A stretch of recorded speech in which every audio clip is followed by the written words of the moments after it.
What are three notable or important, noteworthy places or events that you've experienced here in the San Gabriel Valley? Well, the Pasadena Norton Museum is one of them.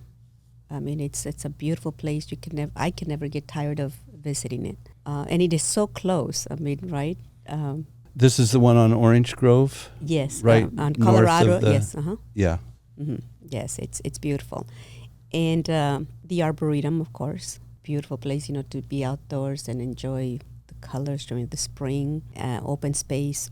But also the community in Pasadena. I guess Pasadena, you hear Pasadena a lot, right? I love Pasadena, the restaurants right there, Colorado, Old Town Pasadena. Spent a lot of time there as well, supporting those restaurants. Sure. Yeah, those are all very popular choices. But I do have to say Monrovia, the Old Town Monrovia, they have a lot of restaurants, different experiences, different cuisines. And this is where you're from, right? Yes. Okay. The Arboretum, are you a member there? No. It's huge. They have golf carts and driving around to pick up people in case they're too tired to walk back to the front. I have a friend who's a docent there. She said, you would not believe how many people come and ask, how long do you think it's going to take me to walk the entire thing? I'm sorry, I'm thinking about the Huntington Library. How long do you think it's going to take me to walk the entire thing? And she's like, you're going to have to come back a few more days. Yeah. Because the Huntington Library is another beautiful place to visit. I have a quick story about the Norton Simon. Do you know that they have guest speakers there who give lectures for free that you can attend? Have you ever gone to that? Yeah. No. I was invited once, and the lecture was on 15th and 16th century art in Italy. So this is not my thing. Yeah.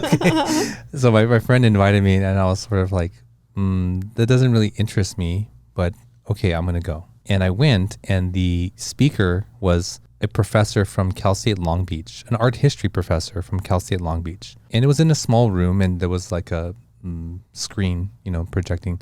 And she was speaking about a very wealthy person who traveled all through Italy, documenting it. And at that time, to document it meant you had a scribe or someone to write, and then also someone to paint. So this was a person of wealth who had, this. And if the woman wasn't as enthusiastic and passionate about this, I would have fallen asleep, but she was so passionate about it. Anyway, so she's talking about this, and they make this book, and it becomes what is sort of like the first travel book or whatever. And she's reading off the things that are in there. And it says, travel down this road during this time of year. Don't travel down this road. These are the conditions. This is the distance from this town to this town. Eat at this restaurant. Have this dish at this restaurant. Don't go to this restaurant. And I'm sitting there thinking like, wow, this is exactly the same thing that people are consuming today. 500-600 years later, it hasn't changed.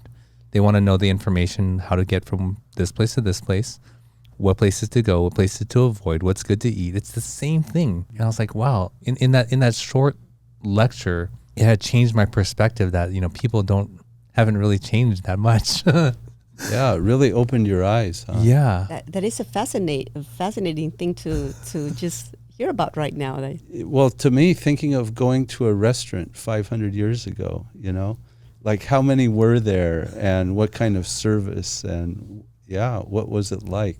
And I forget the name of the book, but it was copied, over and over again. It was plagiarized. But yeah, I thought this is Yelp, or this is, some sort of thing. And it really changed my perspective that people, if you just honed in on how people act and what they want, how they are, it's the same. It's always going to be the same. But so they're always going to want connection, friend groups, despite the advancements in technology and AI and social media and stuff. That I think that the need to connect and be around people is always going to be there. It's a very basic need that we have, just like food and shelter, the need for human connection. Is that the hierarchy of needs? I forget his name. Maslow. Yeah. Maslow. Hierarchy of needs. Is it on there? Connection? Yes. Yeah.